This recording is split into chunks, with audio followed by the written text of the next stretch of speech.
జగన్మోహన్ రెడ్డి గారు చెప్తే మా భార్యలు మేము చెల్లెలుగా స్వీకరిస్తాం, మా భార్యలకు మళ్ళీ వేరే వాడిని ఇచ్చి పెళ్లి చేస్తాం, మేము పెళ్లి చేస్తాం, మా పిల్లల ఓకే నువ్వు చెప్పిన అబ్బా నేను ఒప్పుకుంటానా, వాని దగ్గర ఉమ్మన్నావు ఎల్లయ్య గారి దగ్గరికి పోతా, వీని దగ్గర ఉమ్మన్నావు పుల్లయ్య గారి దగ్గరికి పోతా. బడుద్దాయి వల్లారా పనికి మాలే మాటలు పాపర కూతలని కూసుకుంటా మళ్ళీ సమర్థింపు మాటలు. ఆమె చంద్రబాబు నాయుడు మళ్ళీ సమర్థించి మాట్లాడతాడా? 70 సంవత్సరాలున్నాయి ఆయన ముడ్డి కింద. ఆయన మాట్లాడాల్సిన మాటలు రాధాకృష్ణ నువ్వు తప్పు మాట్లాడినావు. రాష్ట్ర ప్రజలందరికీ నమస్కారం. నేను రాచమల్లి శివప్రసాద్ రెడ్డి గారి భార్యను, ప్రొద్దుటూరు ఎక్స్ఎమ్మెల్యే గారి భార్యను మాట్లాడుతున్నాను. నేను ఎప్పుడు మీడియా ముందుకు వచ్చి మాట్లాడలేదు, ఈ రోజు ఫస్ట్ టైం వచ్చి మాట్లాడుతున్నాను. నేను మాట్లాడడంలో ఏదన్నా తప్పు గాని సరిగా మాట్లాడకపోయినా మీరెవరు ఏమి అనుకోవద్దని కోరుకుంటున్నాను. నేను ఈ రోజు ఎందుకు వచ్చి మీడియా ముందుకు మాట్లాడుతున్నాను అనడానికి కారణము, ఫస్ట్ ఆంధ్రజ్యోతి రాధాకృష్ణ గారు ఫస్ట్ కారణం. ఆయన మాట్లాడిన మాటలు, ఆయన మహిళల పట్ల ఆయనకుండే అభిప్రాయము, అసలు అంత నీచంగా ఎట్లా మాట్లాడగలిగినాడు, మహిళల పట్ల అంత నీచమైన అభిప్రాయం ఆయనకి ఎందుకు ఉంది అనేది కూడా నాకు అర్థం కావడం లేదు. ఆయనకే అభిప్రాయం ఉందా, ఆయన ఎవరి మెప్పు కోసమో మాట్లాడుతున్నాడో అర్థం కావడం లేదు, లేక ఏ విషయం తప్పుదారి పట్టించాలని మాట్లాడుతున్నాడో కూడా అర్థం కావడం లేదు. అసలు మహిళలంటే అతను ఏమనుకుంటున్నాడు అనేది ముందు ముఖ్యంగా తెలియాల్సి ఉంది రాష్ట్ర ప్రజలకు. వైఎస్ఆర్ కుటుంబ సభ్యురాలిగా నేను మాట్లాడుతున్నాను. ఆయన మాట్లాడిందే వైఎస్ఆర్ కుటుంబ సభ్యులను, వాళ్ళ మగవాళ్ళ భార్యల గురించి మాట్లాడినాడు. అసలు భార్యాభర్తల బంధం అంటే ఏంది అనేది ఆయనకు నా వయసు ఉండే వాళ్ళు చెప్పడం చాలా సిగ్గుగా ఉంది. ఆయన మాకన్నా చాలా పెద్దోడు ఉంటాడు వయసులో, ఆయన కూడా అట్లనే చేసినాడో ఏమో మాకు తెలియదు ఆయన చెప్పిన పద్ధతి ప్రకారము. కానీ మేమైతే ఎవరము వైఎస్ఆర్ కుటుంబ సభ్యులము ఎవరము మేము అట్లా లేము. భార్యాభర్తలు అంటే అసలు ఆ విషయం గురించి ఇట్లా 10 మందిలో మాట్లాడాలంటేనే సిగ్గుగాను అసహ్యంగాను ఉంది. అది ఎంతో పవిత్రమైన బంధాన్ని తీసుకొచ్చి రోడ్డు మీద పెట్టినాడు అతను. అసలు భార్యను 33 ఏళ్ళు అయింది మా పెళ్ళయి, ఆ బంధాన్ని చెల్లెలుగా అనుకోమని ఇంకొకరిని పెళ్లి, అసలు ఎట్లా మాట్లాడాలనో కూడా మాట్లాడడానికి కూడా నాకు మాటలు రావడం లేదు, మనసు రావడం లేదు. ఎంత అసలు ఆ వర్ణనే బాగలేదు అతను చెప్పిన విధానము. ఆ విషయాన్ని ఒక ఆడ మనిషితో చెప్పించడం ఇంకా నీచంగా ఉంది. ఆయన ఇప్పటికైనా మహిళల పట్ల ఆయనకు మంచి అభిప్రాయం, అంటే నేను తప్పు చేసినాను అనే మనసులో ఆయనకు కలిగి ఆయన ఈ పొద్దుటికైనా క్షమాపణ కోరుతాడా అనుకుంటే ఆ పద్ధతిలో లేడు. ఈ రోజు కూడా ఆయన పేపర్లో మీరు అంతే అంటే మీ మగవాళ్ళు అంతే, మీరు అట్లాంటి వాళ్ళే అంటే పచ్చిగా చెప్పాలా అంటే కూడా అది రావడం లేదు నాకు మాటలు. మీరు అట్లాంటి వాళ్ళే, మిమ్మల్ని శంకిస్తానే మాట్లాడుతున్నాడు మా ఆడవాళ్ళను, మమ్మల్ని అందరినీ. అంటే మీరు నొక్కి ఒక్కానించినట్టు అని చెప్తారు చూడండి, నొక్కి చెప్తున్నాడు మీరు అట్లనే అట్లాంటి వాళ్ళే అని. అతని మనస్తత్వంలో ఏ మార్పు రాలేదు. అతను ఇప్పటికైనా మారి ఆడవాళ్ళందరికీ, రాష్ట్రంలో ఉన్న ప్రతి ఒక్క ఆడ మనిషికి కాళ్ళు పట్టుకొని క్షమాపణ చెప్పాలి. అతను మాట్లాడిన పద్ధతికి, అతను మాట్లాడిన మాటలకి.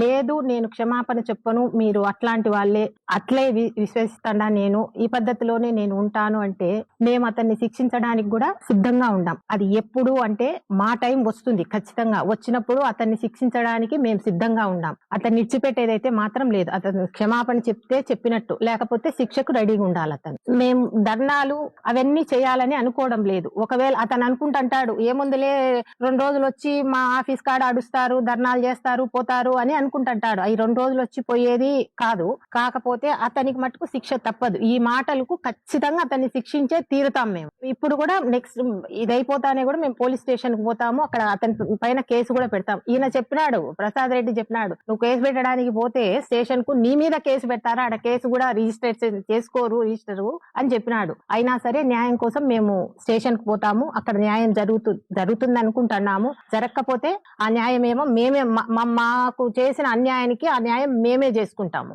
అతను మీ వైఎస్ఆర్ కాంగ్రెస్ పార్టీ మగవాళ్ళందరినీ జగన్ చెప్తే మీ భార్యలను మీరు చెల్లెళ్ళగా భావించి వాళ్ళకు పెళ్లిళ్ళు చేయండి అని అంటే అసలు అది ఎక్కడి వరకు ఎట్లా మాట్లాడుతున్నారు, ఏ ఉద్దేశంతో మాట్లాడుతున్నారు, అది మాట్లాడడానికి నోరు వస్తుందా? అసలు వాళ్ళ భార్యలకు కూడా అట్లే వేరే వాళ్ళతో పెళ్లిళ్ళు చేసి వేరే వాళ్ళ దగ్గరికి దగ్గరికి పంపించినారా అనేది కూడా ఒకసారి అర్థం కావాలా. అసలు అది ఏమన్నా మాట్లాడే మాటనా? అసలు జగన్ ఆ మాట చెప్తాడా? మీ నాయకులు మీకు చెప్పినారా? మీరు చేసినారా అట్లాంటివి ఏమన్నా? అసలు కొంచెమన్నా అర్థం పర్థం ఉండే మాటలే మాట్లాడుతుండారా? ఎందుకు మాట్లాడుతుండారా అనేది కూడా అతను అర్థం కావడం లేదా అతనికి. అంత నీచంగా ఎట్లా ఆడవాళ్లను మహిళలను మాట్లాడడానికి వాళ్ళకు నోరు ఎట్లా వస్తుంది? మహిళలు అంటే ఇంత గొప్ప అంత గొప్ప అని చెప్తారు.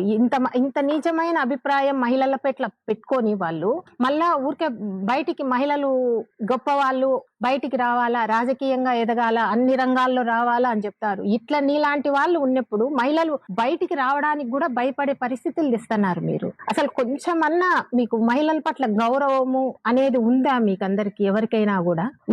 మీ పార్టీనే మహిళలను అనగదొక్కాలని చూస్తాంది. ఈ కూటమి ప్రభుత్వం వచ్చినాక మహిళల మీద మరీ అన్యాయంగా మాట్లాడుతున్నారు, మరీ అన్యాయంగా వాళ్ళని అనగదొక్కాలని చూస్తున్నారు. రాధాకృష్ణ, నువ్వు మాట్లాడిన మాటలకు నీ మనసులో పశ్చాత్తాపం కలిగి ఇప్పటికైనా నువ్వు క్షమించమని మమ్మల్ని కోరితే మేము క్షమించడానికి రాష్ట్ర మహిళలంతా సిద్ధంగా ఉన్నాం. లేదు మీరు ఇట్లనే అని నీ మనసులో ఉండి నువ్వు క్షమాపణ కోరకపోతే మేము శిక్షించడానికి రాష్ట్ర మహిళలంతా సిద్ధంగా ఉంటాం. అది ఎప్పుడు అనేది కాలమే నిర్ణయిస్తుంది. దేవుడు అనేవాడు ఉండాడు. మా కాలం వచ్చినప్పుడు ఖచ్చితంగా నీకు శిక్ష అనేది ఉంటుంది. అప్పటికి ఏం చేస్తారులే అనేది మాత్రం అనుకోవద్దు. ఇది ఖచ్చితంగా రాష్ట్ర మహిళలమంతా గుర్తుపెట్టుకొని నీ నాశనాన్ని మేము కోరుకుంటాం. రాష్ట్ర ప్రజలందరికీ వైఎస్ఆర్ కాంగ్రెస్ పార్టీ హృదయపూర్వకంగా నమస్కరిస్తూ, 2 రోజులుగా ఈ రాష్ట్రంలో చీకటి అలుముకుందని చెప్పాలి. మహిళల ఆత్మగౌరవానికి చీకటి అలుముకుందని చెప్పొచ్చు. రాధాకృష్ణ గారు మాట్లాడిన మాటలు అత్యంత జిగుప్సాకరమైన మాటలు. ఈ రాష్ట్రంలోని వైఎస్ఆర్ కాంగ్రెస్ పార్టీకి సంబంధించిన నాయకులు జగన్ చెప్తే వారి భార్యలను చెల్లెలుగా భావించి వారికి మరో వివాహం చేసి పరాయి పురుషుని పక్క ఎక్కిస్తారు అని మాట్లాడిన మాటలు. ఇది ఎంత అసహ్యకరమైన మాట, ఎంత జిగుప్సాకరమైన మాట. నా పక్కన నా భార్య ఉంది, 20 మంది నా చెల్లెళ్ళు ఉన్నారు. వీళ్ళ సమక్షంలో నేను ఈ మాటలు మాట్లాడాలంటే కూడా కొద్దిగా ఇబ్బందికరంగా ఉంటుంది హృదయానికి. ఒక 20 సంవత్సరాలు 30 సంవత్సరాలు దాంపత్య జీవిత ప్రయాణాన్ని కొనసాగించినటువంటి భార్యాభర్తలు, వారి ప్రేమకు ప్రతిరూపంగా జన్మించిన పిల్లలు జగన్ చెప్పి పిలిస్తే నా భార్యను చెల్లెలుగా భావించంటే నేను చెల్లెలుగా భావిస్తానా? పవిత్రమైన ఈ బంధానికి బీటలు వారుస్తారా? కుటుంబ విలువలకు తిలోదకాలిస్తారా? ఇంత వెన్నెముక లేని జీవితాన్ని వైఎస్ఆర్ కాంగ్రెస్ పార్టీలో కొనసాగే పురుషులము మేము ప్రవర్తించగలుగుతామని ఏ విధంగా నువ్వు మాట్లాడగలుగుతావు రాధాకృష్ణ? మా మగతనాన్ని గేలి చేస్తేవి, మా స్త్రీల యొక్క శీలాన్ని శంకిస్తేవి, మమ్మలను రాజకీయ నపుంసకులుగా చేస్తేవి, మా భార్యలను వ్యభిచారులు చేసినావు. ఇక్కడ కూర్చున్న ప్రతి ఒక్క మహిళ ఒక్కొక్క వైఎస్ఆర్ కాంగ్రెస్ పార్టీ నాయకుని యొక్క భార్యను, చెల్లెలో, బిడ్డను, ఇంతమంది మహిళలను ఇంత పెద్ద వారి శీలాన్ని శంకించే విధంగా, చాలా బాధ పెట్టే విధంగా, మానసికంగా క్షోభకు గురి చేస్తే రాష్ట్రంలో దాదాపు మాటలు అనుకుంటున్నావు కాదు.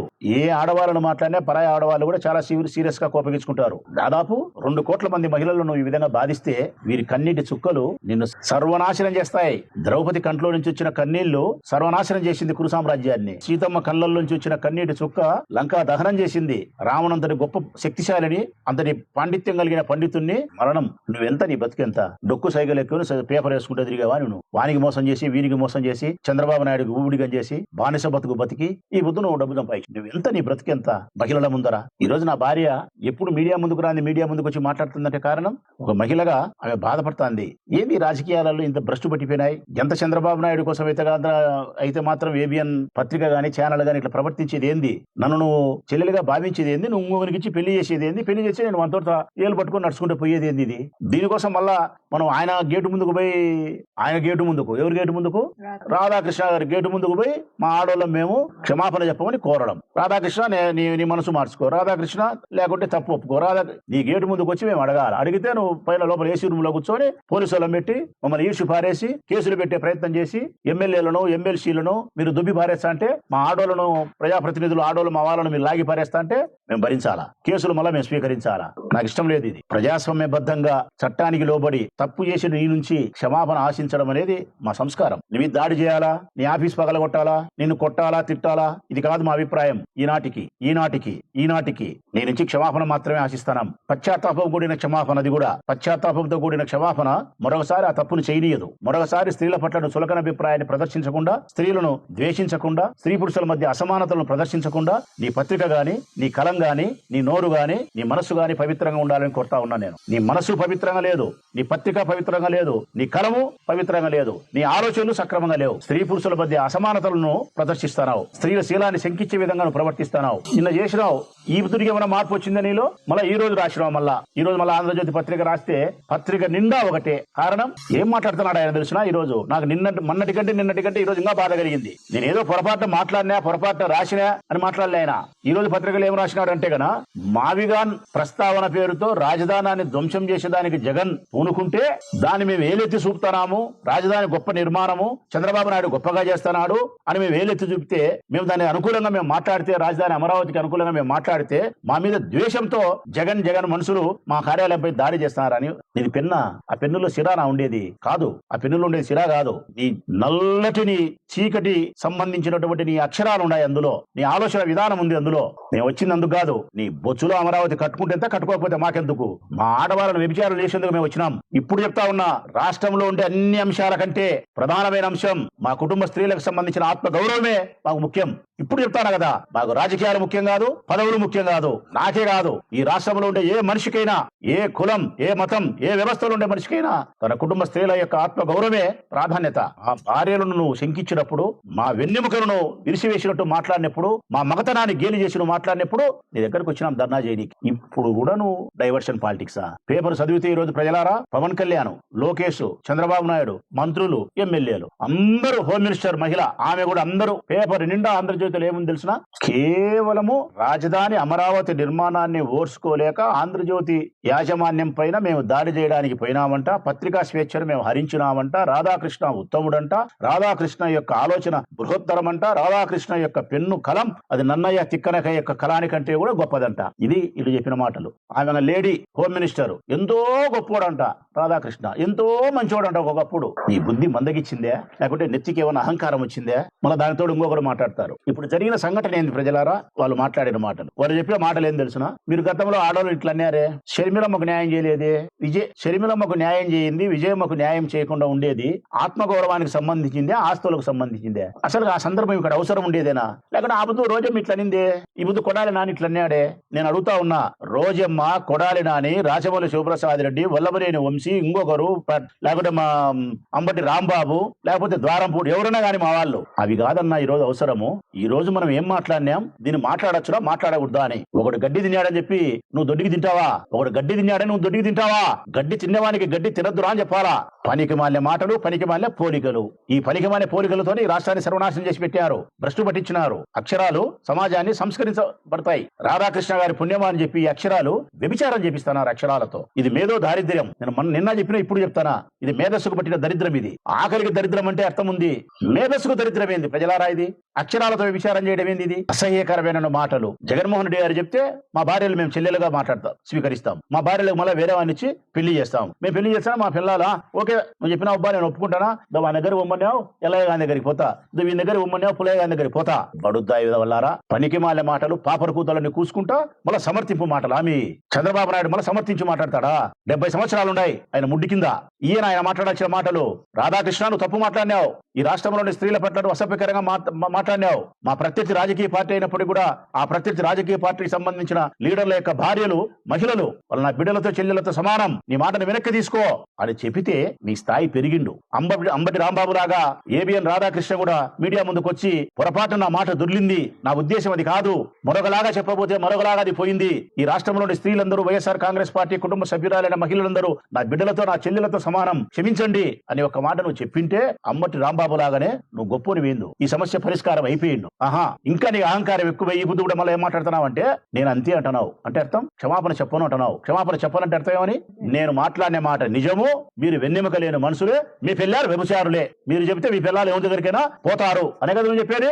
ఈ అహంకారమే తగ్గించుకోవాలా, ఈ కొవ్వే తగ్గించుకోవాలా, ఈ కళ్ళకు పట్టిన మదమే తగ్గించుకోవాలా. లేకపోతే రావణాసురుడి జ్ఞానే, రావణాసురుడి శక్తిశాలే సర్వనాశనం అయిపోయినాడు ఈ అహంకారంతోనే. నీకు కూడా ఇదే అహంకారమే కళ్ళకు పొరలు గమ్మినాయి. నేను స్పష్టంగా చెప్తా ఉన్నా, రాష్ట్రంలోని వైఎస్ఆర్ కాంగ్రెస్ పార్టీ మన నాయకులకు, మన కార్యకర్తలకు, మన నాయకుడు జగన్మోహన్ రెడ్డి గారు అత్యంత ప్రజాస్వామ్యవాది. ఎంతటి అవమానం మనకు జరిగినా, ఎంతటి నీచమైన భాషను, పదజాలాన్ని తెలుగుదేశం పార్టీ గాని, ఏబిఎన్ రాధాకృష్ణ గాని వాడినా, మన మహిళల యొక్క ఆత్మగౌరవం సంపూర్ణంగా నాశనం అయిపోయి మన పిల్లలు, మన చెల్లెళ్ళు, మన బిడ్డలను వ్యభిచారులుగా వాళ్ళు సంబోధించి మాట్లాడినా ప్రజాస్వామ్యానికి అనుకూలస్తుడై శాంతియుతమైనటువంటి గాంధేయవాదంలో ధర్నా చేయండి అన్నా అని చెప్తున్నా. చెప్తాడు. ఈ రోజు నాకు కూడా మా కడప నుంచి మా జిల్లా అధ్యక్షుడు రవీణ ఫోన్ చేసినాడు నిన్నటి దినం. మా జిల్లా అధ్యక్షుడు రవీణ ఈ రోజు ఆంధ్రజ్యోతి కడప కార్యాలయం దగ్గర మనం నిరసన వ్యక్తం చేయాలా, ప్రజాస్వామ్యబద్ధంగా శాంతియుతమైన ఆందోళన కార్యక్రమాన్ని నిర్వహించాలా ప్రసాద్, ఈ రోజు రాండి మీరు మీ ఆడవాళ్ళని చెప్పి పిలిచినారు. నేను రానన్నా అని చెప్పిన కారణం ఏబిఎన్ రాధాకృష్ణ తన ఏసీ రూమ్ లో కూర్చొని రాష్ట్ర వ్యాప్తంగా ఉండబడిన మన ఆడవాళ్ళందరినీ వేశ్యలు చేసి మాట్లాడితే, మనందరినీ వెన్నెముక లేని వాళ్ళని చేసి మాట్లాడితే, ఆయన గేటు దగ్గర పోయి మనం నిరసన వ్యక్తం చేసి ప్లే కార్డు పట్టుకొని క్షమాపణ చెప్పని కోరాల. ఏమైనా తెలివి లేదా, బుద్ధి లేదా, మనిషి కాదా? పొరపాటు జరిగినప్పుడు క్షమాపణ చెప్పడు. చెప్పనప్పుడు మన గేటు కాడికి పోతే ఆయన క్షమాపణ చెప్తాడా? చెప్పాడు. మరి దేనికి పోవాలి మనం? అవసరం లేదన్నా నేను రాను. నేను మీడియా ముందుకు వచ్చి నాకు గాని నా భార్యకు గాని ప్రొద్దుటూరు నియోజకవర్గంలో ఉండే మా వైఎస్ఆర్ కాంగ్రెస్ పార్టీ కార్యకర్తల నాయకుల యొక్క భార్యలు వారి చెల్లెల పక్షాన మా అభిప్రాయాన్ని చెప్తాం. మేము క్షమాపణ ఆశిస్తా ఉన్నాం. మా ఇంటి దగ్గర నుంచే క్షమాపణ కోరుతా ఉన్నాం మీడియా ద్వారా. ఆయన క్షమాపణ చెబితే, పశ్చాత్తాపం కూడిన క్షమాపణ చెప్తే స్వీకరించడానికి, క్షమించడానికి మా స్త్రీలు సంసిద్ధంగా ఉండారు. పురుషులుగా మేము కూడా సంసిద్ధంగా ఉండాం. నువ్వు క్షమాపణ చెప్పకపోతే నీ దగ్గరికి ధర్నాలు చేసేదైతే లేదు. సమయం కోసం అయితే ఎదురు చూస్తాం. ఈ రోజు నీ కాలం ఉంది, మరొక రోజు మా కాలం వస్తుంది. మా కాలం వచ్చినప్పుడు ఇప్పుడు చెప్తా ఉన్నా ఏబిఎన్ రాధాకృష్ణ గారికి రాసి పెట్టుకో, ఈ రాష్ట్రంలోని వైఎస్ఆర్ కాంగ్రెస్ పార్టీకి సంబంధించిన మహిళలకు గాని యావత్ రాష్ట్ర మహిళలను ఉద్దేశించి పశ్చాత్తాపంతో కూడిన క్షమాపణ నువ్వు కోరితే క్షమించడానికి మా మహిళలు సంసిద్ధం. నువ్వు క్షమాపణ కోరకపోతే నిన్ను శిక్షించడానికి మేము సిద్ధంగా ఉండాం. ఆ శిక్ష కోసం నువ్వు ఎదురు చూడాల్సిన పరిస్థితికి సిద్ధంగా ఉండు. మాకంటూ ఒక రోజు వస్తుంది తప్పకుండా. 26లో నీ రోజు ఉండొచ్చు, 27లో నీ రోజు ఉండొచ్చు, 28లో నీ రోజు ఉండొచ్చు. పోలీసు వాళ్ళ దగ్గర అంచున పెట్టుకుని నువ్వు చెయ్యొచ్చు. ఈ రోజు నా దగ్గరికి పోలీసు వాళ్ళు పంపించినారు. కడపకు పోతారా సార్ మీరని. పోలేదు అని చెప్పిన సంతోషపడినారు. కడపకు పోతానా అంటే గన హౌస్ అరెస్ట్ అంటారు, నోటీస్ అంటారు. నా స్వతసిద్ధంగా నేను వద్దనుకున్నా కాబట్టి సరిపోయింది. ఏ పోలీసులను అడ్డపెట్టుకొని, ఈ ప్రభుత్వం ద్వారా తెలుగుదేశం పార్టీ అధికారాన్ని అడ్డపెట్టుకొని రాధాకృష్ణ ఏ పోలీసుల ద్వారా మా మీద నిర్బంధించే చర్యలకు, తప్పుడు కేసులకు శ్రీకారం చుట్టావో 26, 27, 28 అదే జరుగుతుంది. నీ కర్మ చెడ్డదైతే, మీ అందరి కర్మ చెడ్డదైతే, దేవుడు మా పక్షాన ఉంటే, ప్రజలకు నీ న్యాయం వైపు నిజం వైపు ఉండాలని కోరిక కలిగితే 29 గన మా రోజు గన వచ్చిందా నీ పాపం పండినట్టే రాధాకృష్ణ. ఇప్పుడు చెప్తా ఉన్నా, నువ్వు క్షమాపణ చెప్పకపోతే మాత్రం నా అభిప్రాయం, నా వ్యక్తిగత అభిప్రాయం అయితే ఇదే. ప్రొద్దుటూరు నియోజకవర్గానికి సంబంధించిన మా ఆడవారి అందరి అభిప్రాయం ఇదే.